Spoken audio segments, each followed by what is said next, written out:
യോഗത്തിന് സ്വാഗതം ആശംസിച്ച ശ്രീ സുരേഷ് കുമാർ ഇന്ത്യയിൽ അധ്യക്ഷ പ്രഭാഷണം നടത്തിയ മിസ്റ്റർ ശ്രീ ലെൻസ് ജേക്കബ്, നമ്മുടെ പാർട്ടിയുടെ സംസ്ഥാന ഉപാധ്യക്ഷൻ ശ്രീമാൻ ഷോൺ ജോർജ്, എൻ്റെ വളരെ സ്നേഹനിധിയായിട്ടുള്ള ഞങ്ങൾ മഹിളാ മോർച്ചയുടെയും ഭാരതീയ ജനതാ പാർട്ടിയുടെയും ഒക്കെ ഒരുപാട് കാര്യങ്ങൾ ഒരുമിച്ച് പല നിർദ്ദേശങ്ങളും ഏറ്റെടുത്തുകൊണ്ട് ഇവിടെ പ്രവർത്തിച്ചിട്ടുള്ള ഒരാളാണ്. നമ്മുടെ പ്രിയപ്പെട്ട വാർഡിലെ സ്ഥാനാർത്ഥിയാണ്. പക്ഷേ ഈ പ്രദേശത്ത് നമുക്ക് കോട്ടയം ഈസ്റ്റ് ജില്ലയുടെ ജനറൽ സെക്രട്ടറിയാണ് ശ്രീമതി മിനർവ മോഹൻ. അതുപോലെ തന്നെ നമ്മുടെ പ്രസ്ഥാനത്തിന് ശക്തി പകർന്നുകൊണ്ട് നമ്മുടെ പ്രസ്ഥാനത്തിനകത്തേക്ക് കടന്നു വന്നിട്ടുള്ള ശ്രീ ജോർജ് മാത്യു, അതുപോലെ തന്നെ ജോജിയോ ജോസഫ്, ശ്രീമാൻ ജോജിയോ ജോസഫ്, ശ്രീ രാമചന്ദ്രൻ, ശ്രീമതി ലാലി പി വി ജില്ലാ പഞ്ചായത്തിലേക്ക് മത്സരിക്കുകയാണ്. അതുപോലെ തന്നെ ക്ലിൻഡ്, അവരും ബ്ലോക്ക് പഞ്ചായത്തിൽ മത്സരിക്കുന്നു. ശ്രീമതി തുളസി സുഗതൻ ബ്ലോക്ക് പഞ്ചായത്തിലേക്ക് മത്സരിക്കുന്നുണ്ട്. ഇവരുൾപ്പെടെ ഈ വേദിയിൽ നിരവധിയായിട്ടുള്ള ആളുകളാണ് ഇരിക്കുന്നത്. എല്ലാവരും സ്ഥാനാർത്ഥികളാണ്. അപ്പോ സ്നേഹനിധികളായിട്ടുള്ള സ്ഥാനാർത്ഥിമാരായിട്ടുള്ള സഹോദരി സഹോദരന്മാർ, പാർട്ടിയുടെ വിവിധ ചുമതലകളിൽ പ്രവർത്തിക്കുന്നവർ, എന്റെ മുന്നിലുള്ള ഭാരതീയ ജനതാ പാർട്ടിയുടെ നാരായവേദികളായിട്ടുള്ള NDAയുടെ നാരായവേദികളായിട്ടുള്ള സഹപ്രവർത്തകന്മാർ, ഏവർക്കും ഹൃദയപൂർവ്വം നമസ്കാരം. വളരെ ദീർഘമായിട്ടുള്ള ഒരു പ്രസംഗം, അത് യഥാർത്ഥത്തിൽ നടത്തേണ്ടത് റോഡിലായിരുന്നു. ഇന്ന് നാളെ കൊട്ടിക്കലാശം നടത്തുന്നതിന്റെ തലേ ദിവസം ഇത്തരത്തിലുള്ള ഒരു ഹോൾ പ്രോഗ്രാം വേണമോ എന്ന കാര്യത്തിൽ പോലും എനിക്ക് സംശയമുണ്ടായിരുന്നു. എന്നാൽ എനിക്ക് മനസ്സിലാക്കാൻ സാധിച്ചു, ഒരു പരിപാടി ക്യാൻസൽ ആയതിനെ തുടർന്ന് പല വ്യക്തികളും എന്നെ വിളിക്കുകയുണ്ടായി. എന്തുകൊണ്ട് ഞങ്ങളുടെ നാട്ടിലേക്ക്, അവരൊക്കെ ചില ആളുകളൊക്കെ വിചാരിച്ചു, പലരും ആശുപത്രി കേസൊക്കെ പറഞ്ഞ് പരിപാടി ക്യാൻസൽ ചെയ്യുന്ന പതിവൊക്കെ പക്ഷെ ഉണ്ടാകുമായിരിക്കാം, എനിക്കറിയില്ല. പക്ഷെ ഞാൻ ഇതുവരെ ഒരു പ്രോഗ്രാം ഏറ്റെടുത്താൽ അതിന് എത്താം എന്ന് പറഞ്ഞാൽ തീർച്ചയായിട്ടും എന്ത് വില കൊടുത്തും ആ പ്രോഗ്രാമിൽ എത്തുന്ന ഒരു പതിവ് എനിക്കുണ്ട്. പക്ഷെ അത് എൻ്റെ ഹസ്ബൻഡിന്റെ ചേട്ടൻ ഹാർട്ട് അറ്റാക്ക് ആയിട്ട് വളരെ ഗുരുതരമായിട്ടുള്ള സാഹചര്യത്തിൽ ഇപ്പോഴും ചെറുതായിട്ട് സംസാരിക്കാൻ തുടങ്ങിയിട്ടേ ഉള്ളൂ. എന്നാൽ ഭാരതീയ ജനതാ പാർട്ടിയുടെ വിവിധ യോഗങ്ങൾ ഏറ്റെടുത്തിട്ടുണ്ട് എന്നുള്ളത് കൊണ്ട് മറ്റു സ്ഥലങ്ങളിൽ നിന്നെല്ലാം ബന്ധുക്കളായിട്ടുള്ള ആളുകൾ വരികയും അവർ ആശുപത്രിയിൽ ഇരിക്കുകയും ഞാൻ ഇപ്പൊ പുറം ലോകത്ത് ഓരോ സ്ഥലത്തും, ഇപ്പൊ ഞാൻ കഴിഞ്ഞ ദിവസം തകഴിയിലായിരുന്നു. തകഴി റോഡിൽ ഒരു പൊതുപരിപാടിയിൽ പങ്കെടുക്കുകയായിരുന്നു. അതിന് തൊട്ടു മുമ്പ് മാതാ മൃതാനന്ദമയി അമ്മയുടെ ആശ്രമം ഇരിക്കുന്ന ആലപ്പാട്ട് പഞ്ചായത്തിലായിരുന്നു. അതുപോലെ തന്നെ 2-4 കുടുംബ യോഗങ്ങളും ഇന്നലെ പങ്കെടുക്കുകയുണ്ടായി. ഇന്ന് ഞാൻ വരുന്നത് നമ്മുടെ അയ്യപ്പന്റെ നാടായിട്ടുള്ള അയിരൂരിൽ നിന്നാണ്. ഈ അയിരൂർ എന്നുള്ള പേര് തന്നെ വന്നത് അത് ഭഗവാന്റെ പേരാണ് ആ പ്രദേശത്തിന് എന്നാണ് അവിടുത്തുകാർ ആ മീറ്റിംഗിൽ പങ്കെടുത്ത ആളുകൾ പറഞ്ഞത്. ഞാനത് സൂചിപ്പിച്ചത് ഇങ്ങനെ ഓരോ സ്ഥലങ്ങളിലും പങ്കെടുത്തുകൊണ്ട് ഞാൻ ഇവിടെ എത്താൻ കാരണം, ഇവിടെ ഇരിക്കുന്ന നമ്മുടെ പാർട്ടിയുടെ സഹപ്രവർത്തകന്മാരോടുള്ള ബഹുമാനവും അതിനുപരി, അതിന്റെ കൂട്ടത്തിൽ, ഉപരി എന്ന് പറയാൻ പറ്റില്ല, അതിന്റെ കൂട്ടത്തിൽ ഞാൻ ചേച്ചിയായിട്ട് മനസ്സിൽ വെച്ചിട്ടുള്ള നമ്മുടെ മിനർവ ചേച്ചിക്ക് കൊടുത്ത വാക്ക് എനിക്ക് പാലിക്കാൻ പറ്റിയില്ലല്ലോ എന്നുള്ള ഒരു വേദനയും കാരണം എന്ത് വില കൊടുത്തും ഈ പരിപാടിയിൽ എത്തുക എന്നുള്ളതാണ്. നാളെ 9 മണിക്ക് കായംകുളത്ത് എനിക്ക് സംസാരിക്കണം. നാളെ 12 മണിക്ക് ചെട്ടിക്കുളങ്ങരയിലും ദേവികുളങ്ങരയിലും പോകണം. നാളെ 3 മണിക്ക് ഭക്ഷണം കഴിച്ചാലും കഴിച്ചില്ലെങ്കിലും നാളെ അമ്പലപ്പുഴയിൽ ഉണ്ണിക്കണ്ണന്റെ തിരുസന്നിധിയിൽ ജില്ലാ പഞ്ചായത്തിലേക്ക് മത്സരിക്കുന്നത് നമ്മുടെ ആലപ്പുഴ ജില്ലയുടെ ജനറൽ സെക്രട്ടറി മിസ്റ്റർ അരുൺ അനിരുദ്ധനാണ്. അവിടെ പോയി, കാരണം കഴിഞ്ഞ ആലപ്പുഴ പാർലമെന്റ് തെരഞ്ഞെടുപ്പിൽ എല്ലാ ദിവസവും ഭാരതീയ ജനതാ പാർട്ടിക്ക് വേണ്ടി പ്രവർത്തിച്ച ഒരു സഹപ്രവർത്തകനാണ്. ഫ്ലെക്സ് അടിച്ചു കൊടുത്ത് ഞാൻ അവിടെ നിന്ന് സ്ഥലം വിട്ടതാണ്. അമ്പലപ്പുഴ ഭാഗത്ത് പിന്നെ പോയിട്ടില്ല. അപ്പോ അതിനുപരിയായിട്ട് ഞാൻ പറഞ്ഞു വരുന്നത്, ഇന്ന് കാണാൻ ഉള്ള ഒരു അവസരം കിട്ടിയതിൽ സന്തോഷം പ്രകടിപ്പിച്ചുകൊണ്ട് പൂഞ്ഞാറില് ഒരു പുലി പോരെ? അതാണ് എന്റെ ചോദ്യം. പൂഞ്ഞാർ പഞ്ചായത്തിൽ ഇപ്പോ വലിയ പുലിയും ചെറിയ പുലിയും ഒക്കെ നമ്മുടെ ഇടയിലേക്ക് ഇറങ്ങി കഴിഞ്ഞു എന്നുള്ളതാണ്. അപ്പൊ ഈ പുലിമടയിൽ ഇടതുപക്ഷ ജനാധിപത്യ മുന്നണിക്കോ വലതുപക്ഷ ജനാധിപത്യ മുന്നണിക്കോ ഇനി യാതൊരു കാര്യവും പൂഞ്ഞാറിന്റെ നമ്മുടെ സംഗമ ഭൂമിയിൽ ഇല്ല എന്ന് തെളിയിക്കുന്ന രീതിയിലാണ് നിങ്ങൾ ഓരോരുത്തരുടെയും പ്രവർത്തനം. എന്നിരുന്നാലും ഞാനിവിടെ എത്തി എന്ന് മാത്രമേ ഉള്ളൂ. ഒന്ന് രണ്ട് കാര്യങ്ങൾ ഞാൻ മിണ്ടിയാൽ കേസ് കൊടുക്കുകയാണ്. പിണറായി വിജയനും KC വേണുഗോപാലും ഒക്കെ. അപ്പോ മിണ്ടുന്നത് നോക്കിയിട്ടാവാം എന്ന് കരുതിയിട്ടാണ്. ഞാൻ പറഞ്ഞു വന്നത്, നമ്മൾ എല്ലാവരും ഒരുമിച്ച് ചേരുമ്പോൾ ഈ സദസ്സിനകത്തുന്ന ഇരിക്കുന്ന ആളുകൾ അവരാണ്, നിങ്ങളാണ് എന്ത് ചെയ്യേണ്ടത്? ജനപ്രതിനിധികളുടെ കൂടെ നടന്ന് അവരെ വിജയിപ്പിച്ച് അവരെ കസേരയിൽ ഇരുത്തേണ്ടത്. കാരണം നിങ്ങൾ കാതലായിട്ടുള്ള പ്രവർത്തകന്മാർ ഇവിടെ ഇരിക്കുന്നുണ്ട്. നമ്മുടെ പ്രസ്ഥാനം ഇന്നും ഇന്നലെയും തുടങ്ങിയതല്ല. സ്വാഗതം ആശംസിച്ച സഹോദരൻ പറഞ്ഞു, എനിക്ക് മെമ്പർഷിപ്പ് തന്നത് ആരാണ്? അല്ലെ, പഴയകാല ഒരു ലീഡർ എനിക്ക് മെമ്പർഷിപ്പ് നൽകി എന്ന് അദ്ദേഹം പറയുകയുണ്ടായി.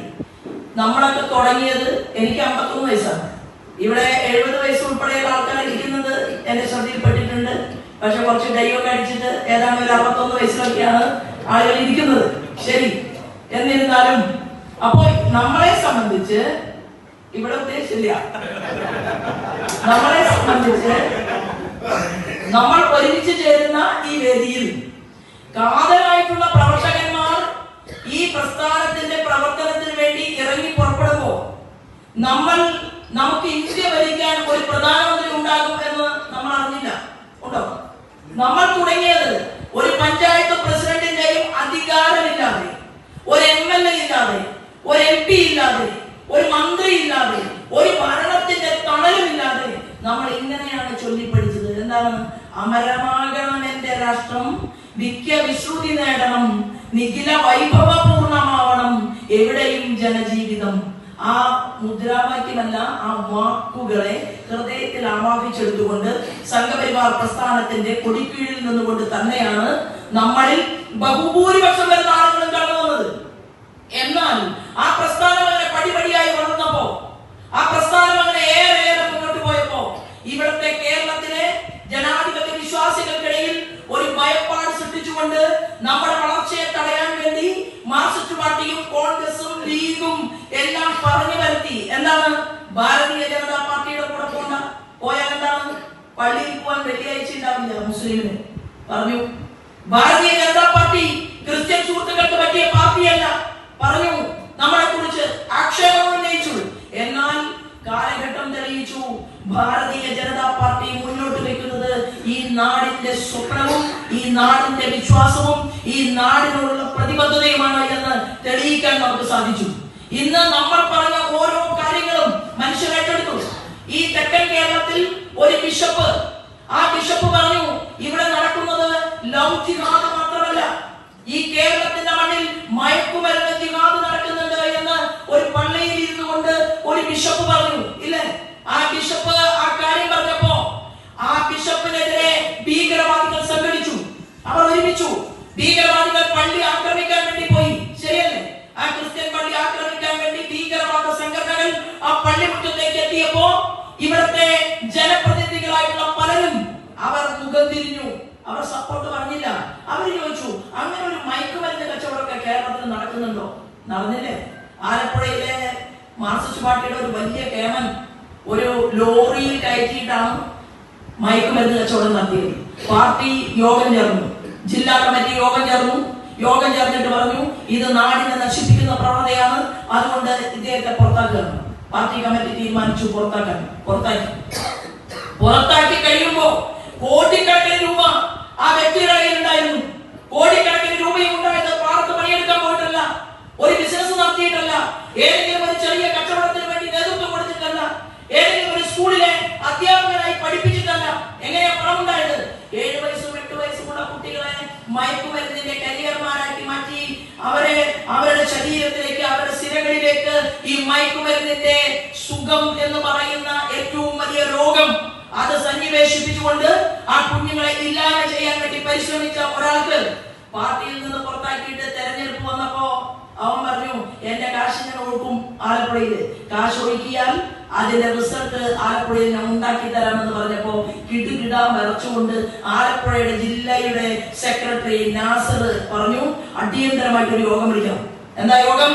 നാട് നന്നാക്കാനുള്ള യോഗമല്ല, അടിയന്തരമായി മാർക്സിസ്റ്റ് പാർട്ടിയുടെ യോഗം ആലപ്പുഴയിൽ വിളിച്ചു ചേർത്ത് മയക്കുമരുന്ന് കച്ചവടത്തിൽ പോലീസ് പിടിച്ച പ്രതിയെ, പാർട്ടി സസ്പെൻഡ് ചെയ്ത പ്രതിയെ തിരിച്ചു കൊണ്ടുവന്ന് അവന് അരുവാചുട്ടികൾ നക്ഷത്രം കൊടുത്ത് പോയി മത്സരിക്കണമെന്ന് പറഞ്ഞു എന്ന് മാത്രമല്ല, മാധ്യമ പ്രവർത്തകന്മാർ ചോദിച്ചു, ഇയാൾ തെറ്റല്ലേ ചെയ്തത്? അപ്പൊ ജില്ലാ സെക്രട്ടറി എന്താ പറഞ്ഞെന്നറിയോ? അത് പണ്ട് അയാൾ നല്ല കമ്മ്യൂണിസ്റ്റ് അല്ലായിരുന്നു, ഏത് 3 മാസം മുമ്പ്. ഇപ്പോ നല്ല കമ്മ്യൂണിസ്റ്റ് ആയി എന്നാണ് പറഞ്ഞത്. നല്ല കമ്മ്യൂണിസ്റ്റ് ആയി എന്ന് പറഞ്ഞ് മത്സരിക്കാൻ ടിക്കറ്റും കൊടുത്ത് അവിടെ മത്സരിക്കുകയാണ്. ഇതൊരു പാർട്ടിയാണ്. ആ പാർട്ടിയെ കുറിച്ചാണ്, ആ കേരളത്തിന്റെ ആഭ്യന്തര വകുപ്പിനെ കുറിച്ചാണ് ബിഷപ്പ് പറഞ്ഞത്. എന്താണ്? നമ്മുടെ നാടിനെ തകർക്കുകയാണ്. നമുക്ക് എല്ലാവർക്കും രാഷ്ട്രീയമുണ്ട്, പക്ഷേ രാഷ്ട്രീയമുണ്ടെങ്കിലും ആരോഗ്യമുണ്ടെങ്കിലല്ലേ മനുഷ്യർക്ക് മുന്നോട്ട് പോകാൻ സാധിക്കൂ.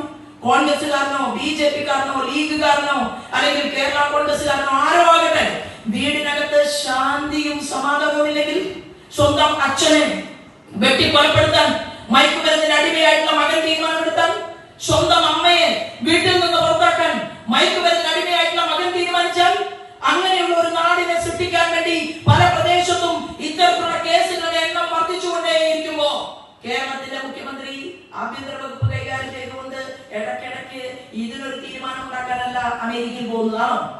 ഇതിനൊരു തീരുമാനം ഉണ്ടാക്കാനല്ല കുവൈറ്റിൽ പോയത്? ഇതിനൊരു തീരുമാനം ഉണ്ടാക്കാനല്ല ദുബായിൽ പോയത്? എന്തിനാ പോകുന്നത്?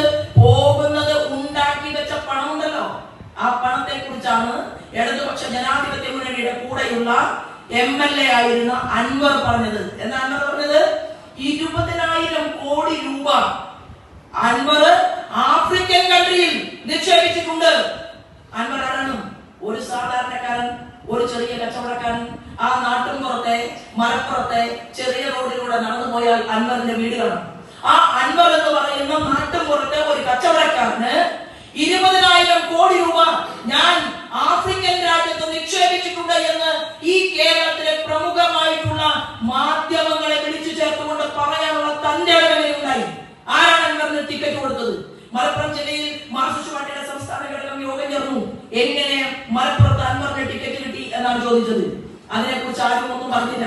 അങ്ങനെ അന്ന് നല്ല നട്ടലുള്ള ആർജവമുള്ള കഴിവും പ്രാപ്തിയുമുള്ള മാർക്സിസ്റ്റ് പാർട്ടിയുടെ നേതാക്കന്മാർ കഷ്ടപ്പെട്ട് പണിയെടുത്തവർ മലപ്പുറം ജില്ലയിൽ ഉണ്ടായിട്ടും അൻവറിന് സീറ്റ് കൊടുക്കാൻ കേരളത്തിന്റെ ഇപ്പോഴത്തെ മുഖ്യമന്ത്രി അന്നത്തെ മാർക്സിസ്റ്റ് പാർട്ടിയുടെ സംസ്ഥാന സെക്രട്ടറി പിണറായി വിജയൻ തീരുമാനിച്ചു. പണത്തിന്റെ മുകളിൽ പരുന്നും പറക്കില്ല എന്ന് തീരുമാനിച്ചുകൊണ്ട് അൻവറിന് ടിക്കറ്റ് കൊടുത്തു. അൻവറിനെ കള്ളക്കടത്തിന് നേതൃത്വം കൊടുക്കാൻ അവസരം ഒരുക്കി കൊടുത്തു. അൻവറിനെ കൊട്ടേഷൻ സംഘങ്ങളെ നിയോഗിക്കാൻ അവസരം ഉണ്ടാക്കി കൊടുത്തു. അൻവറിന്റെ കൂടെ ഒരു മരമുറി ചാനലിന്റെ ഉടമ ആൻഡോ ഒരുമിച്ച് ചേർന്നു. അങ്ങനെ ഒരുമിച്ച് ചേർന്നപ്പോ മരമുറി അന്വേഷിച്ച DYSP-ക്കെതിരെ ബലാത്സംഗ കേസിട്ടു. DYSP ആ സ്ത്രീ അറിയ പോലുമില്ല. ആ സ്ത്രീയുടെ വീട് പൊന്നാനിയിലാണ്. ഞാൻ പൊന്നാനിയിൽ 20 കൊല്ലം ജീവിച്ച ആളാണ്. ആ പൊന്നാനിയിൽ ഒരു സ്ത്രീ അതിദാരുണമായി പോലീസുകാരനാൽ മൃഗീയമായി വേട്ടയാടപ്പെട്ടു എന്നുള്ള വാർത്ത ഒരു മാധ്യമത്തിൽ വന്നു. അത് ബ്രേക്കിംഗ് ന്യൂസ് ആയപ്പോ ഞാനൊക്കെ കാറെടുത്ത് പൊന്നാനിയിലേക്ക് പോയി.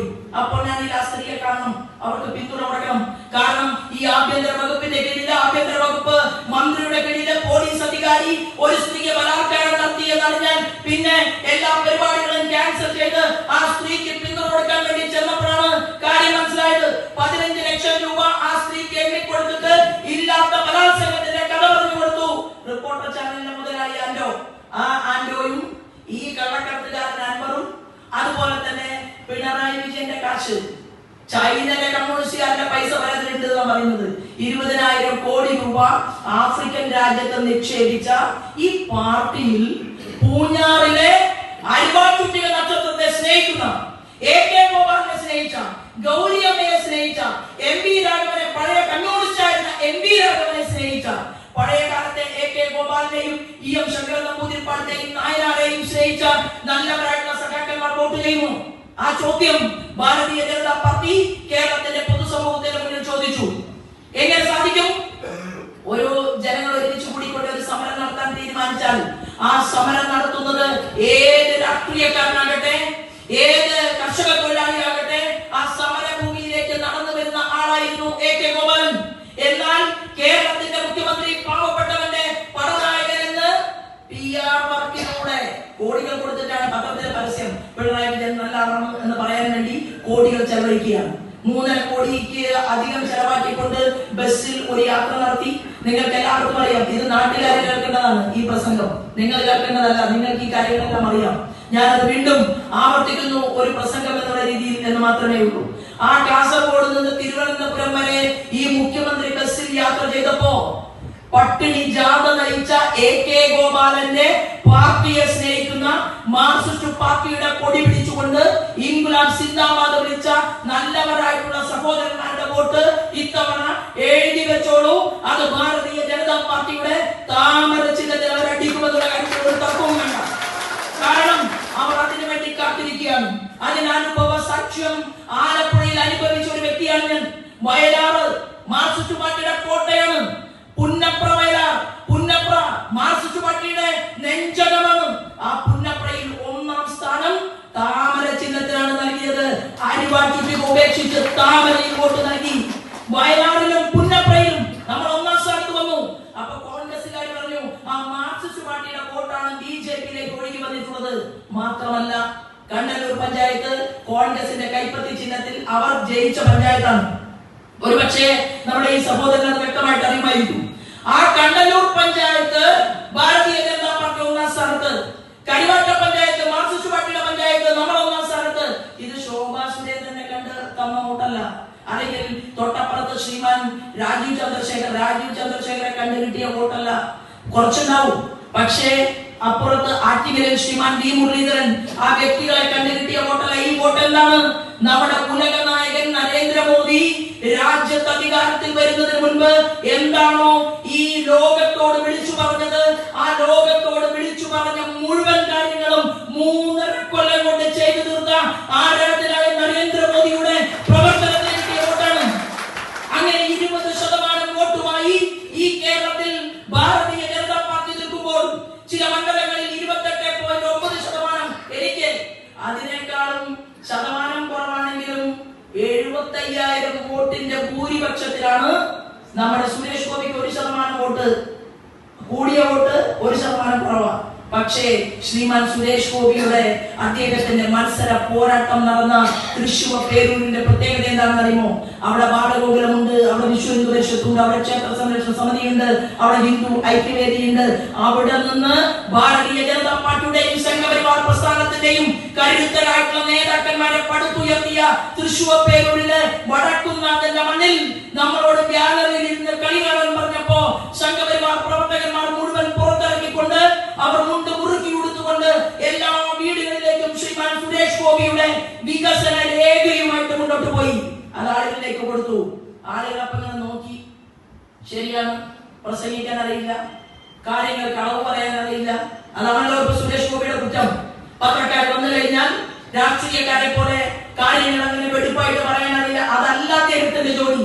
അദ്ദേഹത്തിന്റെ ജോലി എന്ന് പറയുന്നത് സിനിമയിലെ 1ാം തരം അഭിനയം, കലാകാരൻ.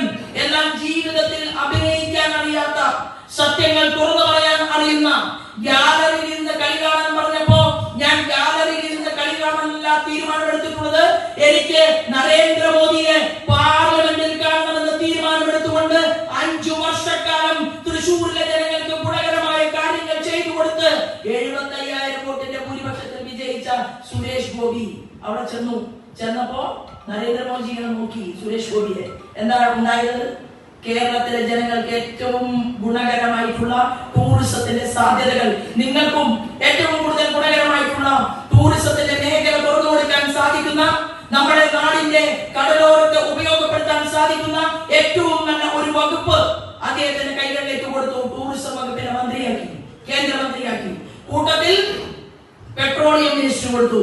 പെട്രോളിയം മിനിസ്ട്രി സുരേഷ് ഗോപിക്ക് കിട്ടിയതിന് പകരം ഏതെങ്കിലും ഒരു കോൺഗ്രസുകാരനായിരുന്നു കിട്ടിയതെങ്കിൽ ഇന്ന് മുക്കിന് പെട്രോൾ പമ്പുകൾ അവർ കൊടുത്ത് അഴിമതി നടത്തി കോടികളുടെ കച്ചവടം കേരളത്തിൽ നടത്തുമായിരുന്നു. എന്നാൽ ശ്രീമാൻ സുരേഷ് ഗോപി മന്ത്രിയായപ്പോ അദ്ദേഹം ചർച്ചയ്ക്ക് പോയത് കായംകുളം താപ്പ് വൈദ്യുത നിലയത്തോട് ചേർന്ന് കിടക്കുന്ന 200 ഏക്കറിൽ വരുന്ന സ്ഥലം അതെങ്ങനെ നാടിന് വേണ്ടി ഉപയോഗിക്കാൻ സാധിക്കും, പെട്രോളിയം മിനിസ്ട്രിക്ക് എന്ത് ചെയ്യാൻ സാധിക്കുമെന്നുള്ള ചർച്ച ശ്രീമാൻ സുരേഷ് ഗോപി നടത്തി. അങ്ങനെ അദ്ദേഹം മുന്നോട്ട് പോകുമ്പോ മാധ്യമ പ്രവർത്തകരെ അങ്ങനെ ഇറക്കി നിർത്തുകയാണ്. ഇപ്പൊ എന്നെയൊക്കെ കൂടുതൽ ആളുകൾ വന്ന് എന്റെ അരികിൽ നിന്ന് ഫോട്ടോ എടുക്കാൻ വരുന്നവർ തോൽക്കും, ഞാൻ തോൽക്കില്ല. ഞാൻ 2 മണിക്കൂറോ 3 മണിക്കൂറോ നിങ്ങളുടെ കൂടെ നിന്ന് അങ്ങോട്ട് സെൽഫി എടുക്കാൻ അങ്ങനെ നിൽക്കും. എന്താ കാരണം നമുക്കിത് പുത്തരിയല്ല. നമ്മളെ ആളുകളെ കണ്ടും കേട്ടും ഒക്കെ മുന്നോട്ട് പോവുകയാണ്. സുരേഷ് ഗോപി നടന്നു പോകുമ്പോ സുരേഷ് ഗോപിയുടെ കയ്യിൽ പിച്ചാൻ വേണ്ടി കുറച്ച് പല ബ്രാൻഡ് സാധനങ്ങളാണ് ഇപ്പൊ കേരളത്തിൽ ഇറങ്ങുന്നത്. കാരണം ക്രിസ്ത്യൻ സുഹൃത്തുക്കളുടെ പറയാൻ പറ്റുമോ എന്ന് എനിക്കറിയില്ല. അന്ത്യക്രിസ്തു ഉണ്ട്, മണവാട്ടി ഉണ്ട്, കൊട്ടുവടി ഉണ്ട്, എട്ടടിമുക്കനുണ്ട്, സ്പീഡ് ഉണ്ട്. ഇതിന്റെയൊക്കെ പ്രത്യേകത എന്താണെന്നറിയോ? അന്ത്യക്രിസ്തു എന്ന പേര് പറയുന്നത് അടിച്ചു കഴിഞ്ഞാൽ ഉയർത്തെഴുന്നേൽപ്പ് 3-ാം ദിവസമാണ്. അത്രയും സ്ട്രോങ് ആണ്, കള്ളാണ്. പക്ഷെ വിഷം അരച്ചു കലക്കി അതിൽ ചേർത്ത് കൊടുക്കുന്ന ബ്രാൻഡ് കേരളത്തിലൂടെ കച്ചവടം ചെയ്യുകയാണ്. സ്പീഡ് എന്ന് പറയുന്ന ബ്രാൻഡ് അടിച്ചാൽ സ്വിച്ച് ഇട്ട പോലെ താഴെ വീഴും. കൊട്ടുവടിയോ തലയ്ക്ക് അടികിട്ടിയ പോലെയാണ്. ഇങ്ങനെ 13 ബ്രാൻഡുകൾ കേരളത്തിൽ, കള്ളില്ലാത്ത കേരളത്തിൽ, കള്ള് ചെത്താൻ തെങ്ങുകളില്ലാത്ത കേരളത്തിൽ, പനകളില്ലാത്ത കേരളത്തിൽ ഇവിടെ ബ്രാൻഡുകൾ കൊടുത്ത് അങ്ങനെ കേരളത്തെ മലീമസമാക്കി അതിലും മയക്കുമരുന്ന് പൊടികളൊക്കെ അരച്ചു കലക്കി ചേർത്ത് അങ്ങനെ മുന്നോട്ട് പോകുന്ന ഒരു നാട്ടിൽ സാംസ്കാരിക മേഖലയെ സംരക്ഷിക്കാൻ വേണ്ടിയിട്ടും മുന്നോട്ട് പോകാൻ വേണ്ടിയിട്ടും എല്ലാം ഒരു വലിയ മൂവ്മെന്റ്, ഒരു വലിയ മുന്നേറ്റം അത് ഉണ്ടാക്കാൻ ആഗ്രഹിച്ചുകൊണ്ട് മുന്നോട്ട് വന്ന ഈ നമ്മുടെ ശ്രീമാൻ സുരേഷ് ഗോപിയുടെ വിജയം ഉൾപ്പെടെയുള്ള വിഷയങ്ങൾ ചർച്ച ചെയ്യുന്ന ഒരു വേദിയിലാണ് നമ്മളിപ്പോ ഒരുമിച്ച് കാണുന്നതും ചേരുന്നതും. അപ്പൊ നമ്മൾ ചോദിക്കുന്ന അതിനെക്കുറിച്ചൊന്നും കൂടുതൽ കഥ പറഞ്ഞിട്ട് കാര്യമില്ല, അതൊരു തമാശയാണ്. വെറുതെ 10 മിനിറ്റ് എന്തിനാ കളയുന്നത്, ഇവിടെ ഇരിക്കുന്ന ആളുകൾക്കൊക്കെ അറിയാം. അപ്പൊ ആ സബ്ജക്ട് ഞാൻ വിട്ടു. കാരണം ശോഭാ സുരേന്ദ്രൻ എങ്ങനെ ആനമയ്ക്ക് മനസ്സിലായി, സ്പീഡ് മനസ്സിലായി എന്നൊക്കെ നാട്ടുകാരെ കൊണ്ട് കൂടുതൽ പറയിപ്പിക്കുന്ന ഒരു സമയത്തല്ലല്ലോ നമ്മൾ ഒരുമിച്ച് കൂടിയിട്ടുള്ളത്. ഞാൻ ഇതിനെതിരായിട്ട് 10 വർഷക്കാലം കേരളത്തിൽ പ്രവർത്തിച്ച ആളാണ്. പിന്നെ ഒരു കാര്യം എനിക്ക് മനസ്സിലായി, ഞാൻ ഇതിനെതിരായി നടക്കുന്തോറും അവരെന്നെ വഴിയിൽ തടഞ്ഞു ചോദിച്ചു, ഞങ്ങളുടെ വോട്ടും വേണോ വേണ്ടയോ? ശോഭാ സുരേന്ദ്രനെ തോൽപ്പിക്കാൻ ഞങ്ങൾ ഏറ്റവും സ്നേഹനിധികളായ സംഘടിത ശക്തിയുള്ളവരാണ് ഞങ്ങൾ കഴിക്കുന്ന ആളുകൾ എന്നാണ് ചാലക്കുടിയിലെ ബാറിന്റെ മുന്നിൽ എന്നെ തടഞ്ഞിട്ട് അവർ പറഞ്ഞത്. അപ്പൊ ആ സബ്ജക്റ്റ് അവിടെ നിൽക്കട്ടെ, ഞാൻ അതിലേക്ക് കടക്കുന്നില്ല. ഞാൻ പറഞ്ഞു വരുന്നത്, നമ്മുടെ നാട്ടിൽ ഈ സമൂഹത്തെ സംരക്ഷിക്കാനുള്ള പദ്ധതികളുമായിട്ട് നമ്മുടെ മന്ത്രി മുന്നോട്ട് പോയപ്പോ, സുരേഷ് ഗോപി മുന്നോട്ട് പോയപ്പോ ടൂറിസത്തിന്റെ സാധ്യതയ്ക്ക് വേണ്ടി 1 മണിക്കൂർ മീറ്റിംഗ് ആ മിനിസ്റ്ററുമായിട്ട് മന്ത്രി റിയാസ് നടത്തിയിട്ടില്ല.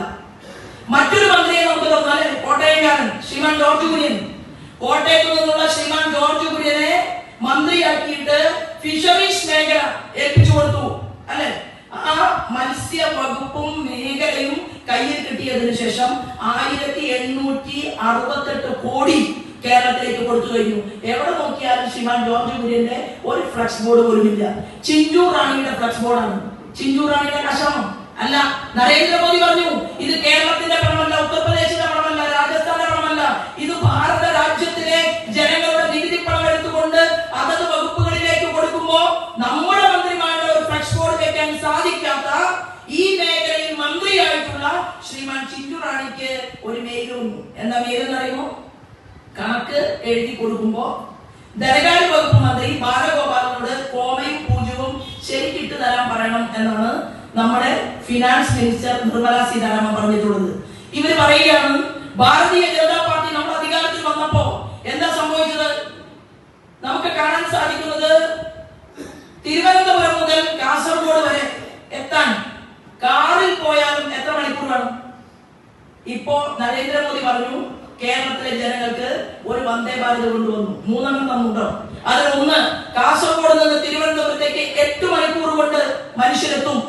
8 മണിക്കൂർ കൊണ്ട് നമ്മുടെ ജീവിതത്തിലെ വിലപ്പെട്ട മണിക്കൂറുകൾ അത് വേറെ പല കാര്യങ്ങൾക്കും ഉപയോഗിക്കാൻ വേണ്ടി സാഹചര്യം ഒരുക്കി തന്ന് വന്ദേ ഭാരത് ട്രെയിൻ കൊടുത്തു.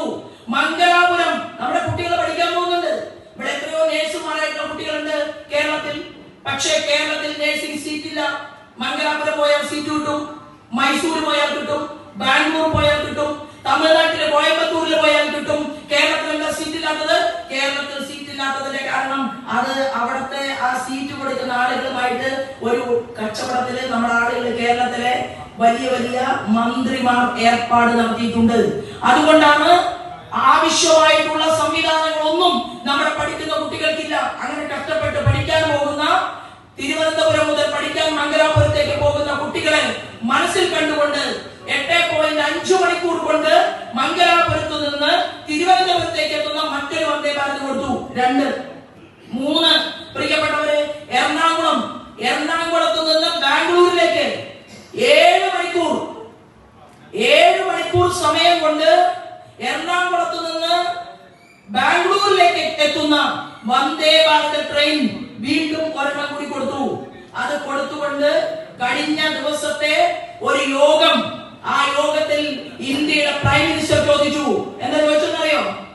നിങ്ങൾക്ക് 48 സീ പ്ലെയിനുകൾ അനുവദിച്ചിരിക്കുകയാണ് കേരളത്തിന്. 48 റൂട്ടുകൾ. എങ്ങനെയാണ് നമ്മുടെ കടലിനെ ഉപയോഗപ്പെടുത്തിക്കൊണ്ട് അതിവേഗത്തിൽ നമുക്ക് യാത്ര ചെയ്ത് ഒരു ഡെസ്റ്റിനേഷനിൽ എത്താൻ സാധിക്കുന്ന 48 റൂട്ടുകൾക്ക് അനുമതി കൊടുത്തുകൊണ്ടാണ് കേന്ദ്ര ഗവൺമെന്റ് മുന്നോട്ട് പോകുന്നത്. അപ്പൊ മനുഷ്യരുടെ സമയത്തെ ദുരുപയോഗം ചെയ്യാതെ സദുപയോഗം ചെയ്തുകൊണ്ട് അവർക്ക് യാത്രാ സൗകര്യങ്ങൾ ഒരുക്കി കൊടുക്കാൻ വേണ്ടി സീ പ്ലെയിൻ വരെ കൊണ്ടുവരാൻ ആലോചിച്ചുകൊണ്ട് മുന്നോട്ട് പോകുന്ന ഒരു ഭരണകൂടത്തിന്റെ പ്രതിനിധികളായിട്ടാണ് നമ്മൾ എല്ലാവരും ഇവിടെ ഒരുമിച്ച് കൂടിയിട്ടുള്ളത്. പ്രിയപ്പെട്ട സുഹൃത്തുക്കളെ, നമ്മളെ സംബന്ധിച്ച് ഇൻഡസ്ട്രിയൽ കോറിഡോർ, ആ ഇൻഡസ്ട്രിയൽ കോറിഡോറിന് 2608 കോടി രൂപ സ്ഥലം ഏറ്റെടുക്കാൻ വേണ്ടി അനുവദിച്ചു കഴിഞ്ഞു. നമ്മുടെ നാട്ടിൽ വലിയ സമ്മേളനങ്ങളും സംഗമങ്ങളും ഒക്കെ വിളിച്ചു, അല്ലെ? മുഖ്യമന്ത്രി വിളിച്ചു, പല രാജ്യങ്ങളിലെ മുഖ്യമന്ത്രി പോയി.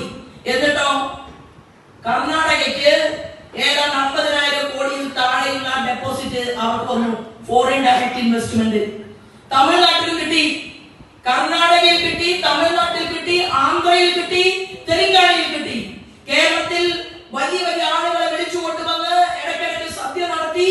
അങ്ങനെ ഞങ്ങൾ ഇവിടുത്തെ നാടിനെ വ്യവസായത്തിന്റെ പുരോഗതിയിൽ എത്തിക്കുമെന്ന് പറഞ്ഞുകൊണ്ട് മാമാങ്കങ്ങൾ നടത്തിയപ്പോ ഇൻഡസ്ട്രിയൽ കോറിഡോറിന് നരേന്ദ്രമോദി അനുവദിച്ചത് 2600 കോടി രൂപയാണെങ്കിൽ 3300 കോടിയാണ് ഇത്ര കാലം ദുബായിൽ പോയിട്ടും കുവൈറ്റിൽ പോയിട്ടും അമേരിക്കയിൽ പോയിട്ടും ഇവിടേക്ക് വ്യവസായ നിക്ഷേപം കിട്ടിയുള്ളൂ.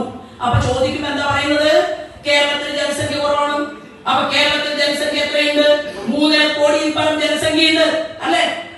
കേരളത്തിലെ ജനസംഖ്യയുള്ള മറ്റൊരു സംസ്ഥാനം ഏതാണ്? ഹരിയാന. ഹരിയാനയിൽ 3 കോടിയിൽ പരം ജനസംഖ്യ. എത്ര കോടി അവിടെ വന്നു? ഹരിയാനയുടെ മുഖ്യമന്ത്രി പരിശ്രമിച്ചപ്പോ, കഷ്ടപ്പെട്ടപ്പോ 27,000 കോടി രൂപയുടെ നിക്ഷേപം ആ ഹരിയാനയുടെ മണ്ണിലേക്ക് വന്നു. എന്തുകൊണ്ട് കേരളം നന്നാവുന്നില്ല? 10 കൊല്ലം മുമ്പ് വന്ന കോട്ടയവും 10 കൊല്ലം മുമ്പ് കണ്ട കൊല്ലവും 10 കൊല്ലം മുമ്പ് കണ്ട ആലപ്പുഴയും അതേപോലെ നിൽക്കുകയാണ്. ശരിയല്ലേ? അപ്പൊ എന്തുകൊണ്ടാണ് വികസനം ഉണ്ടാകാത്തത്? കേന്ദ്രം ഇത്രയും കാലം ഭരിച്ച് അതിന്റെ ആനുകൂല്യങ്ങൾ കേരളത്തിലേക്ക് കൊടുത്ത് ആനുകൂല്യങ്ങൾ ഏറ്റെടുത്തുകൊണ്ട് കേരളത്തിന്റെ വകുപ്പുകളിലൂടെ വകമാറി ചിലവഴിച്ചുകൊണ്ട് മുന്നോട്ട് പോകുന്ന ഈ സംസ്ഥാനത്തിന്റെ മന്ത്രിമാർ അവർ തന്നെ വന്ന് വീണ്ടും പറയുകയാണ്, ഞങ്ങൾക്ക് ജില്ലാ പഞ്ചായത്തിൽ ഇരിക്കാൻ അവസരം തരണം, ഞങ്ങളുടെ പാർട്ടിക്ക് പഞ്ചായത്ത് പ്രസിഡന്റ് ആവാൻ അവസരം തരണം, ഞങ്ങളുടെ പാർട്ടിക്ക് വീണ്ടും ഒരു അവസരം തരണം. അപ്പൊ ബിജെപിയുടെ കാര്യകർത്താക്കന്മാർ വീടുകൾ കയറിയിട്ട് ചോദിക്കണം, നിങ്ങൾക്ക് വേണ്ടി 300 പദ്ധതികൾ ആവിഷ്കരിച്ചിട്ടുള്ള ആരാധ്യനായിട്ടുള്ള നരേന്ദ്രമോദി വിശ്വസിക്കുന്ന ഭാരതീയ ജനതാ പാർട്ടിക്ക് നിങ്ങൾ വോട്ട് നൽകുകയാണെങ്കിൽ എന്ത് ചെയ്യും? ഈ പൂഞ്ഞാറിനെ ഇന്ന് കാണുന്ന പൂഞ്ഞാറായിരിക്കില്ല വരാൻ പോകുന്ന നാളുകളിൽ എന്ന് ഭാരതീയ ജനതാ പാർട്ടിയുടെ സ്ഥാനാർത്ഥികൾ പറയണം. ആരാ ഗ്യാരണ്ടി? ശോഭാ സുരേന്ദ്രൻ ഉൾപ്പെടെ, ശ്രീമാൻ കെ സുരേന്ദ്രൻ ഉൾപ്പെടെ, ശ്രീമാൻ കുമ്മനം രാജശേഖരൻ ഉൾപ്പെടെ, സംസ്ഥാന പ്രസിഡന്റ് ശ്രീമാൻ ചന്ദ്രശേഖരൻ ഉൾപ്പെടെയുള്ളവർ തന്റെ ഇടത്തോടു കൂടി പറയുകയാണ്, പൂഞ്ഞാറ് പിടിച്ച് ഞങ്ങളുടെ കയ്യിലേക്ക് നിങ്ങൾ തന്നാൽ നിങ്ങളുടെ വികസനത്തിന്റെ മാർഗരേഖ സൃഷ്ടിച്ചുകൊണ്ട് ഇവിടെ പ്രവൃത്തിയിലൂടെ ജനങ്ങളുടെ മുന്നിൽ ഭാരതീയ ജനതാ പാർട്ടിയുടെ NDAയുടെ പഞ്ചായത്തിൽ ഏറ്റവും കൂടുതൽ പ്രവർത്തനം എത്തിക്കാൻ ഞങ്ങൾ ഗ്യാരണ്ടി എന്ന് പറയാൻ വേണ്ടിയിട്ടാണ് ഈ പൂഞ്ഞാറിലേക്ക് സഹപ്രവർത്തക എന്നുള്ള രീതിയിൽ ഞാൻ ഇന്ന് എത്തിച്ചേർന്നിട്ടുള്ളത്. അതിനുള്ള പരിപാടികളുമായിട്ട് ഓരോ സ്ഥാനാർത്ഥികളും വീട് വീടാന്തരം കയറി ഇറങ്ങണം. നമ്മൾ പറയണം എന്താണ്? ഇപ്പൊ പെൻഷൻ തുക വർദ്ധിപ്പിച്ചു. ഒരമ്മായി പറഞ്ഞു എന്നോട്, മോളെ എന്തൊക്കെ പറഞ്ഞാലും പിണറായി വിജയൻ നല്ല ആളാട്ടോ. അപ്പൊ ഞാൻ ചോദിച്ചു എന്താ അമ്മായി? അപ്പൊ പറഞ്ഞു പിണറായി വിജയൻ പെൻഷൻ കൂട്ടി. അപ്പൊ ഞാൻ പറഞ്ഞു എത്ര മാസത്തെ പെൻഷൻ കിട്ടാനുണ്ടായിരുന്നു? അതറിയില്ല. കാരണം ഈ പാവങ്ങൾക്ക് അത് കണക്കോ കാര്യങ്ങളോ ഒന്നും അറിയില്ലല്ലോ. എന്തെങ്കിലും കൊണ്ടുവന്ന് കൊടുത്താൽ അത് വാങ്ങുന്നു, അതുകൊണ്ട് പോയി അരി വെക്കുന്നു, അരി വാങ്ങുന്നു, ഭക്ഷണം കഴിക്കുന്നു, ഇത്രയല്ലേ ഉള്ളൂ. ഇപ്പൊ പെൻഷൻ വർദ്ധിപ്പിച്ചു. ആരെ കണ്ടിട്ടാണ് വർദ്ധിപ്പിച്ചത്? നരേന്ദ്രമോദിയെ കണ്ടിട്ടാണ് വർദ്ധിപ്പിച്ചത്. എങ്ങനെയാ തീരുമാനിച്ചത്? PM ശ്രീ പദ്ധതിയുടെ 3000 കോടി കിട്ടിയാൽ അതിനെ വകമാറ്റിയിട്ട് പെൻഷൻ തുക വർദ്ധിപ്പിച്ച് പഞ്ചായത്തുകളിൽ വിജയം വരുത്തി അടുത്ത അസംബ്ലി തെരഞ്ഞെടുപ്പിൽ MLA-മാരെ സൃഷ്ടിക്കാമെന്നാണ് ബ്രിട്ടാസ് വിചാരിച്ചത്. അങ്ങനെ ബ്രിട്ടാസ് 5 തവണ ധർമ്മേന്ദ്ര പ്രധാനെ കാണാൻ പോയി. പാർലമെന്റിൽ എണീറ്റ് നിന്നുകൊണ്ട് വിദ്യാഭ്യാസ വകുപ്പ് മന്ത്രി ധർമ്മേന്ദ്ര പ്രധാൻ പറഞ്ഞു, എന്നെ ഇടയ്ക്കിടയ്ക്ക് ബ്രിട്ടാസ് കാണാറുണ്ട്. എന്താ ബ്രിട്ടാസിന്റെ മോളുടെ കല്യാണം ക്ഷണിക്കാൻ പോവാ? അല്ലല്ലോ. എന്തിനാ പോകുന്നത്? പോകുന്നത് എന്തിനാണെന്ന് കേരളത്തിലെ ജനങ്ങൾക്ക് അറിയണം. ബ്രിട്ടാസ് എന്തിനാണ് കേന്ദ്രമന്ത്രിമാരെ കാണുന്നത്? നിങ്ങൾ കാണുന്നത് കേരളത്തിന്റെ വിഷയങ്ങൾ ചർച്ച ചെയ്യാനാണെങ്കിൽ, ഇവിടുത്തെ മനുഷ്യരുടെ വിഷയങ്ങൾ ചർച്ച ചെയ്യാനാണെങ്കിൽ എന്റെ മാധ്യമപ്രവർത്തകരെ അറിയിച്ചില്ല. മാധ്യമപ്രവർത്തകരെ അറിയിച്ചുകൊണ്ട് കേരളത്തിന്റെ വികസന വിഷയങ്ങൾ ഏറ്റെടുത്ത് ചർച്ച നടത്താൻ നിങ്ങൾ ചെന്നിരുന്നുവെങ്കിൽ തീർച്ചയായിട്ടും അത് ഈ രാജ്യത്തെ മാധ്യമങ്ങൾ ചർച്ച ചെയ്യുമായിരുന്നു. പക്ഷെ ധർമ്മേന്ദ്ര പ്രധാൻ പറഞ്ഞു PM ശ്രീ കിട്ടാൻ വേണ്ടിയിട്ട് ഇടയ്ക്കിടയ്ക്ക് ചെന്ന് നമ്മുടെ ധർമ്മേന്ദ്ര പ്രധാന്റെ ചൊറിഞ്ഞ് ഇങ്ങനെ കഴുത്തിലൊക്കെ ചൊറിഞ്ഞു കൊടുക്കുകയാണ് ബ്രിട്ടാസ്. നാണമുണ്ടോ ഈ ബ്രിട്ടാസിന്? ബ്രിട്ടാസ് മനസ്സിലാക്കേണ്ടത് ഇത് പിണറായി വിജയനല്ല. അമേരിക്കയിലേക്ക് പോകുമ്പോ വേറെ റൂട്ട് കൂടി അമേരിക്കയിൽ ചെന്ന് പിണറായി വിജയൻ വരുമ്പോ ഇരിക്കാനുള്ള കസേര തയ്യാറാക്കുന്ന ബ്രിട്ടാസ്. ആ പണിയെല്ലാം കേന്ദ്രത്തിൽ നരേന്ദ്രമോദി രാജ്യത്തിന്റെ പ്രധാനമന്ത്രിയായി മുന്നോട്ട് പോകുമ്പോ അദ്ദേഹം 2 കാര്യങ്ങൾ പറഞ്ഞു. എന്താണെന്ന് അറിയുമോ? ഞാൻ കളവ് നടത്തുകയുമില്ല, വേറൊരുത്തരെ കൊണ്ട് കട്ട് തിന്നാനും ഞാൻ അനുവദിക്കില്ല എന്ന് പ്രഖ്യാപിച്ചുകൊണ്ടാണ് ഇന്ത്യയുടെ പ്രധാനമന്ത്രി ഈ രാജ്യത്തിന്റെ ഭരണകൂടത്തിന് നേതൃത്വം നൽകിക്കൊണ്ട് മുന്നോട്ട് പോയത്. ആ പ്രധാനമന്ത്രി വിശ്വസിക്കുന്ന പാർട്ടിയാണിത്. ധർമ്മേന്ദ്ര പ്രധാൻ പാർലമെന്റ് ഹൗസിൽ എണീറ്റ് നിന്നിട്ട് പറഞ്ഞു, എന്നെ കാണാൻ പാലമായി പ്രവർത്തിച്ചത് ബ്രിട്ടാസാണ്. എന്ത് ചോദിക്കാനാ പോയത്? PM ശ്രീക്ക് ഫണ്ട് ചോദിക്കാനാ പോയത്. ആ ഫണ്ട് ചോദിക്കാൻ മുഖ്യമന്ത്രി പിണറായി വിജയൻ അറിയാതെ ഈ പിണറായി വിജയന്റെ പാദസേവനം ബ്രിട്ടാസ് പോകുമോ? അല്ലെങ്കിൽ രാമേന്ദ്ര പിള്ളയുണ്ട്, പ്രഗത്ഭരായിട്ടുള്ള കമ്മ്യൂണിസ്റ്റ് പാർട്ടിയുടെ നേതാക്കന്മാരില്ലേ, അവരാരും പോവാതെ ബ്രിട്ടാസ് പോയത് അത് തന്ത്രപൂർവ്വം അച്ഛനും മരുമകനും ഒക്കെ ചേർന്നുകൊണ്ട് ഇത് അട്ടിമറിച്ച് വകമാറ്റി ചിലവഴിക്കാൻ സാധിക്കുമോ ഈ പരിശോധനയ്ക്ക് വേണ്ടിയിട്ടാണ് അതങ്ങോട്ട് പൊളിച്ചടക്കി. ആര്? ധർമ്മേന്ദ്ര പ്രധാൻ. ഇപ്പൊ നമ്മളിവിടെ ഇരിക്കുമ്പോ നമ്മളെ ഉള്ളിൽ സന്തോഷിക്കണം. എന്താ കാരണം? ഈ പ്രാദേശിക ഭരണകൂടം നിങ്ങൾ ജയിച്ച് ഭരിക്കാൻ തുടങ്ങുമ്പോഴേക്കും ഇവിടെ പൂഞ്ഞാർ മണ്ഡലത്തിൽ ഭാരതീയ ജനതാ പാർട്ടി നേതൃത്വം നൽകുന്ന NDAക്ക് MLA സൃഷ്ടിക്കാൻ ഭാരതീയ ജനതാ പാർട്ടിക്ക് സാധിക്കും. MLA ഉണ്ടാകും. കഴിവും പ്രാപ്തിയും ഇല്ലാത്തത് കൊണ്ടല്ല ഭാരതീയ ജനതാ പാർട്ടിയുടെ ആളുകൾ തോറ്റുപോയത്. പ്രിയപ്പെട്ടവരെ, കഴിഞ്ഞ തവണ അസംബ്ലി തെരഞ്ഞെടുപ്പിൽ കഴക്കൂട്ടത്ത് മത്സരിച്ച ആളാണ് ഞാൻ. പ്രസംഗം ദീർഘിപ്പിക്കുന്നില്ല. കഴക്കൂട്ടത്ത് മത്സരിച്ചപ്പോ നല്ല ഒരു കമ്മ്യൂണിസ്റ്റ് സ്ഥാനാർത്ഥിയാണ് കടകംപള്ളി. ശരി, എന്നാ പിന്നെ കടകംപള്ളിയോട് മുട്ടാനുള്ള ആളെ കോൺഗ്രസ് ഇറക്കണ്ടേ? അതല്ലേ അതിന്റെ ശരി. മോഹൻലാൽ സിനിമയിൽ അഭിനയിക്കുമ്പോ മോഹൻലാലിന്റെ ഓപ്പോസിറ്റ് കഥാപാത്രമായിട്ട് നമ്മളെ ഇന്ദ്രൻസിന് വേഷം കൊടുക്കോ? ഇല്ലല്ലോ. അപ്പൊ അവിടെ കോൺഗ്രസിൽ നിന്നൊരു സ്ഥാനാർത്ഥിയെ വെച്ചു. ആരാണ്? ലാൽ. ആർക്കും അറിയില്ല ലാൽ ആരാണെന്ന്. കഴക്കൂട്ടത്ത് ഞാൻ ജയിക്കാതിരിക്കാൻ വേണ്ടി അങ്ങനെ ലാൽ 3-ാം സ്ഥാനത്തേക്ക് പോയി. ത്രികോണ മത്സരം ഒഴിവാക്കി കഴക്കൂട്ടം നിയോജക മണ്ഡലത്തിലെ കടകംപള്ളിയെ ജയിപ്പിച്ചു കൊടുത്ത കോൺഗ്രസ് പാർട്ടി. സുരേന്ദ്രൻ മഞ്ചേശ്വരത്ത് മത്സരിച്ചപ്പോ സുരേന്ദ്രനെ പരാജയപ്പെടുത്താൻ വേണ്ടി ഇടതുപക്ഷവും വലതുപക്ഷവും ഒന്നായി വോട്ട് മറിച്ചു കൊടുത്ത ഒരു പാർട്ടി, ആ നേതൃത്വം, അത് നമ്മൾ അവിടെ കണ്ടു. 1/2 ഡസനിലധികം വരുന്ന ഞാനും എന്റെ സഹപ്രവർത്തകന്മാരെയും തോൽപ്പിച്ചത് ജനം വോട്ട് ചെയ്യാത്തത് കൊണ്ടല്ല. കോൺഗ്രസിന്റെ വോട്ട് മാർക്സിസ്റ്റ് പാർട്ടിക്കും മാർക്സിസ്റ്റ് പാർട്ടിയുടെ വോട്ട് കോൺഗ്രസിനും പരസ്പരം വെച്ച് കൈമാറി പരാജയപ്പെടുത്തിയതാണ്. ഞങ്ങൾ ഒരു 1/2 ഡസൻ പേർ കേരള നിയമസഭയ്ക്കകത്ത് കഴിഞ്ഞ 10 കൊല്ലം മുമ്പ് പണി തുടങ്ങിയിരുന്നുവെങ്കിൽ കട്ടിളപ്പാടി പൊളിക്കാൻ ഏതെങ്കിലും ഒരുത്തൻ കേരളത്തില് മുന്നോട്ട് വരുമായിരുന്നോ? അയ്യപ്പന്റെ സ്വർണം കേൾക്കാൻ മൂക്കുകളിൽ ചാവർപ്പിക്കുമായിരുന്നില്ലേ അവിടെ? എന്നാൽ ഭാരതീയ ജനതാ പാർട്ടിയുടെ നേതൃത്വത്തെ പുറത്തു നിർത്തിയപ്പോ നഷ്ടമുണ്ടായത് കേരളത്തിലെ ജനങ്ങൾക്കാണ്. പൂഞ്ഞാറിൽ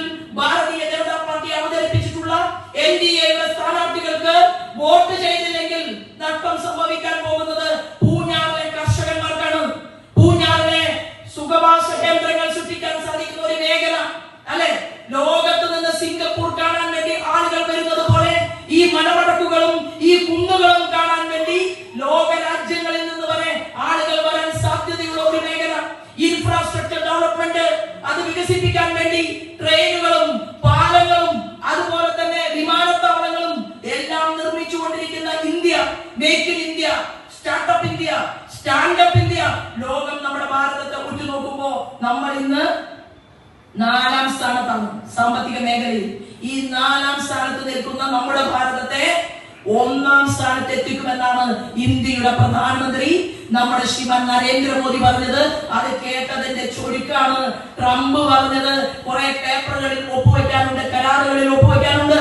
മോദി പറഞ്ഞു സൗകര്യമില്ല, ഈ രാജ്യത്തെ ജനങ്ങളെ, കർഷകന്മാരെ, ടെക്നോളജിസ്റ്റുകളെ, ശാസ്ത്രജ്ഞന്മാരെ, അമ്മമാരെ, പെൺകുട്ടികളെ, വിദ്യാർത്ഥികളെ, അവരെ എല്ലാം അധപ്പതനത്തിലേക്ക് നിബന്ധിച്ചുകൊണ്ട് അമേരിക്കയുടെ ട്രംപ് പറയുന്ന പേപ്പറുകളിൽ ഒപ്പുവെക്കാൻ സൗകര്യമില്ലെന്ന് പറഞ്ഞ് നമ്മളെ ഹൃദയപൂർവ്വം ചേർത്ത് നിർത്തിയിട്ടുള്ള 24 മണിക്കൂറിൽ അദ്ദേഹത്തിന്റെ പ്രാഥമിക കൃത്യനിർവഹണവും കുറച്ച് ഭക്ഷണവും ഉറക്കവും ഒഴിച്ചുള്ള ബാക്കി നമ്മൾ ഉറങ്ങുന്നത് പോലെ ഉറങ്ങുണ്ടാവും. 3.5 മണിക്കൂറാണ് ഇന്ത്യൻ പ്രധാനമന്ത്രിയുടെ ഉറക്കം, വെറും 3.5 മണിക്കൂർ.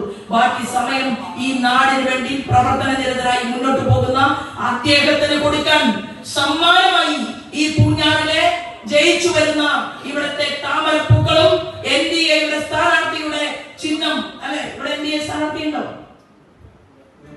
എത്ര പേര് മത്സരിക്കുന്നു പൂഞ്ഞാറില്? NDA ഒന്ന് കൈവയ്ക്കാൻ കാണാൻ. NDA സ്ഥാനാർത്ഥിയല്ല, BJP അല്ല, NDA.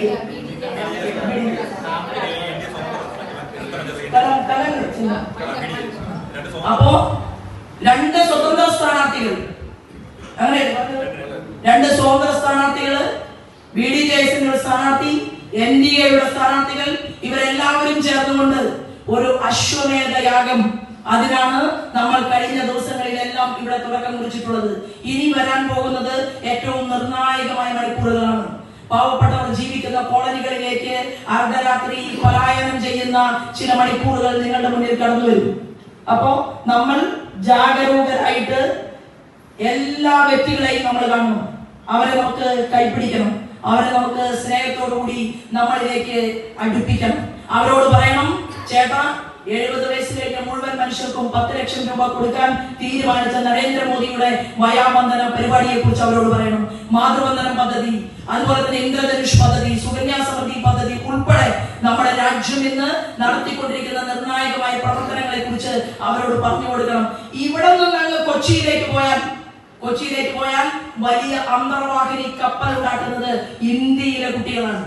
അന്തർവാഹിനി കപ്പൽ ഉണ്ടാക്കാൻ കഴിവും പ്രാപ്തിയുമുള്ള കുട്ടികൾ, അതുപോലെ തന്നെ തിരുവനന്തപുരത്ത് ആകാശത്തിൽ പറക്കുന്ന വലിയ വലിയ മഹാരഥന്മാരായിട്ടുള്ള ചെറുപ്പക്കാരെ നമുക്ക് കണ്ണുകൊണ്ട് കാണാൻ സാധിക്കില്ല. പക്ഷേ ആ ചെറുപ്പക്കാർക്ക് ദിശാബോധം നൽകുന്ന നരേന്ദ്രമോദി, രാജ്യത്തിന്റെ അതിർത്തിയിൽ കാവൽ നിൽക്കുന്ന പട്ടാളക്കാർക്ക് ധൈര്യം പകരുന്ന നരേന്ദ്രമോദി, ഭക്ഷ്യോൽപ്പന്നത്തിന്റെ വിതരണവും ശൃംഖലയും മുന്നോട്ട് കയറ്റുമതി ചെയ്തയക്കുന്ന പ്രയാണവും എല്ലാം അതിവേഗം വർദ്ധിപ്പിച്ചുകൊണ്ട് G20 രാജ്യങ്ങൾ നമ്മുടെ മുന്നിൽ സെല്യൂട്ട് അടിച്ചു നിൽക്കുന്ന ഒരു ഭാരതമാണ് ഇന്ന് നമ്മൾ. ആ നമ്മുടെ ഭാരതത്തിന് നമുക്ക് എന്ത് വേണം? പ്രാദേശിക ജനപ്രതിനിധികൾ ഉണ്ടാകണം. നമുക്കൊരു ചെറിയ ഭരണകൂടം ഉണ്ടാകണം. ആ ചെറിയ ഭരണകൂടം MLA നേതൃത്വത്തിന്റെ ഒരു മിനിയേച്ചർ ആയിരിക്കണം. ആ മിനിയേച്ചർ ഇവിടെ ഉണ്ടാക്കിയെടുക്കാൻ വേണ്ടി പൂഞ്ഞാറിലെ മുഴുവൻ വ്യക്തികൾക്കും വരാൻ പോകുന്ന മണിക്കൂറുകളിൽ പ്രവർത്തിക്കാനുള്ള ഊർജവും കരുത്തും അതുപോലെ തന്നെ ആളുകളുടെ സ്നേഹവും സഹകരണവും ഒക്കെ കിട്ടട്ടെ എന്ന് പ്രാർത്ഥിക്കാൻ വേണ്ടി മാത്രമാണ് ഞാൻ ഇവിടെ നിൽക്കുന്നത്. മറ്റു രാഷ്ട്രീയ കാര്യങ്ങളിലേക്കൊന്നും ഞാൻ കിടക്കുന്നില്ല. ഒരു 1.5 മണിക്കൂർ ഞാൻ ഒരു വരവ് കൂടി വരാം. നിങ്ങൾ പൂഞ്ഞാറ് പിടിച്ചു തരണം. അപ്പൊ റോഡിൽ ഒരു മൈക്കും തരണം. അങ്ങനെ റോഡിൽ ഒരു മൈക്ക് തരുമ്പോ അപ്പൊ ബാക്കി കഥകൾ ഞാൻ പറയും. ഇവിടെ ഇരിക്കുന്നവരോട് ഞാൻ പറയാൻ ആഗ്രഹിക്കുന്നത്, നമ്മുടെ പാർട്ടി ഒരു ചെറിയ പാർട്ടിയല്ല. നമ്മൾ ഉത്തർപ്രദേശ് ഭരിക്കുന്നു, മധ്യപ്രദേശ് ഭരിക്കുന്നു, ബീഹാർ ഭരിക്കുന്നു, ഡൽഹി ഭരിക്കുന്നു. ഇങ്ങനെ നമ്മൾ നോക്കുമ്പോ ഈ പാർട്ടി 16 സ്റ്റേറ്റുകളിൽ ഭരണത്തിന് നേതൃത്വം കൊടുക്കുന്നു. ഒറ്റയ്ക്ക് നമ്മൾ കൂട്ടായ്മയോട് കൂടിയിട്ട് 5 സംസ്ഥാനങ്ങൾ ഭരിക്കുന്നു. ഒരു ഇന്ത്യയുടെ ഭൂപടം ഇവിടെ അങ്ങനെ കാണിച്ചു കഴിഞ്ഞാൽ കാശ്മീർ മുതൽ ആ ഭൂപടം തുടങ്ങുമ്പോ ആന്ധ്രയിൽ വരെ ഭാരതീയ ജനതാ പാർട്ടിയുടെ നേതൃത്വത്തിലുള്ള NDAയുടെ ഭരണകൂടവും, പഴയ കോൺഗ്രസിന്റെ മുഖ്യമന്ത്രി, നമ്മുടെ ഉത്തരാഖണ്ഡിന്റെ മുഖ്യമന്ത്രി കോൺഗ്രസുകാരൻ BJPയുടെ കുങ്കുമായിരുന്ന പതാക പിടിച്ചിരിക്കുകയാണ്. പഞ്ചാബിലെ മുഖ്യമന്ത്രി അമരീന്ദർ സിംഗ് നമ്മുടെ കുങ്കുമായിരുന്ന പതാക പിടിച്ചിരിക്കുകയാണ്. ആസാമിലെ പഴയ കോൺഗ്രസിന്റെ വലിയ തലതൊട്ടപ്പൻ ഇന്ന് BJPയുടെ മുഖ്യമന്ത്രിയായിരിക്കും. വരികയാണ്. നിങ്ങൾ ഇങ്ങനെ നോക്കുമ്പോ വലിയ വലിയ നേതാക്കന്മാർ, കേന്ദ്രമന്ത്രിമാർ, മുഖ്യമന്ത്രിമാർ, നമ്മുടെ ആന്റണി സാറിന്റെ മകൻ അല്ലെ അനിൽ ആന്റണി, ഞാൻ കഴിഞ്ഞ ദിവസം പറഞ്ഞു, PC ജോർജ് എന്ന് പറഞ്ഞ പൂഞ്ഞാറിലെ ഒരു സിംഹം തന്നെയായിരുന്നു, അതിനൊരു തർക്കവുമില്ല. ആ പൂഞ്ഞാറിലെ സിംഹവും സിംഹക്കുട്ടിയും ഇന്ന് ഭാരതീയ ജനതാ പാർട്ടിയുടെ കുങ്കുമ എന്ന പതാക പിടിച്ചുകൊണ്ട് നമ്മുടെ കൂടെ അണിചേർന്നിട്ടുണ്ടെങ്കിൽ, നമ്മുടെ കൂടെ മുന്നോട്ട് പോകുന്നുണ്ടെങ്കിൽ, ഓരോ പ്രാദേശിക തലത്തിലും ജില്ലാ തലത്തിലുള്ള നേതാക്കന്മാർക്ക് നമ്മൾ മെമ്പർഷിപ്പ് കൊടുക്കുന്നുണ്ടെങ്കിൽ നമുക്ക് ഉറപ്പുണ്ട് ഒരു ഡബിൾ എഞ്ചിൻ സർക്കാർ നമ്മൾ കേരളത്തിൽ ഉണ്ടാക്കും. ഇപ്പോ മാർക്സിസ്റ്റ് പാർട്ടി ചോദിക്കുന്നുണ്ടല്ലോ, ഞങ്ങൾ ആ സ്വർണം കൊണ്ടുപോയി ഈ സ്വർണം കൊണ്ടുപോയി ഒരു മന്ത്രി അകത്താക്കാൻ നിങ്ങളുടെ EDക്ക് സാധിച്ചോ എന്നല്ലേ ചോദിക്കുന്നത്? സാധിക്കും. 48 മണിക്കൂർ കേരളത്തിന്റെ ആഭ്യന്തര വകുപ്പ് മന്ത്രിയുടെ കസേരയിൽ ഭാരതീയ ജനതാ പാർട്ടി നേതൃത്വം നൽകുന്ന NDAയുടെ ഒരു വ്യക്തി എന്നിരിക്കുന്നുവോ അന്ന് നിന്നെയെല്ലാം മണിച്ചിത്ര താഴിട്ട് ഞങ്ങൾ കൂട്ടുമെന്നുള്ള കാര്യത്തിൽ തർക്കമില്ല. 3000 കോടി ഈ രാജ്യത്തിന്റെ കവർന്നെടുത്ത അനിൽ അംബാനിയെ പിടിക്കാൻ വർഷങ്ങൾ വേണ്ടി വന്നുവെങ്കിൽ ഇന്നിപ്പോ നല്ല കോടതികൾ മുഴുവൻ കയറി നടക്കുകയാണ്.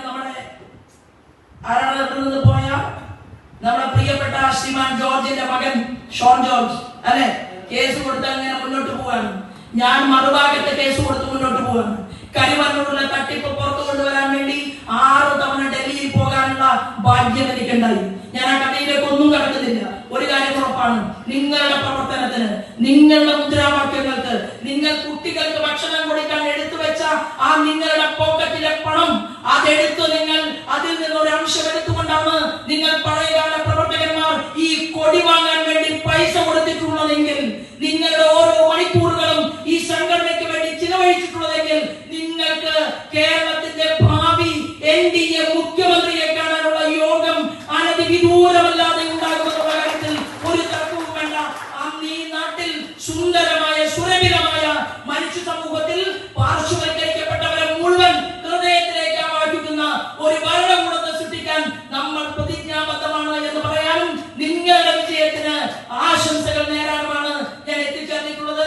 നിങ്ങൾക്ക് എല്ലാ പ്രാർത്ഥനകളും നടത്തിക്കൊണ്ട് എന്നെ വീണ്ടും കാണാനും സ്വീകരിക്കാനും കാത്തുനിന്നതിന് ഹൃദയപൂർവ്വം നന്ദി അറിയിച്ചുകൊണ്ട് ഞാൻ എന്റെ ചെറിയ വാക്കുകൾ നിർത്തുന്നു. വന്ദേ മാതരം.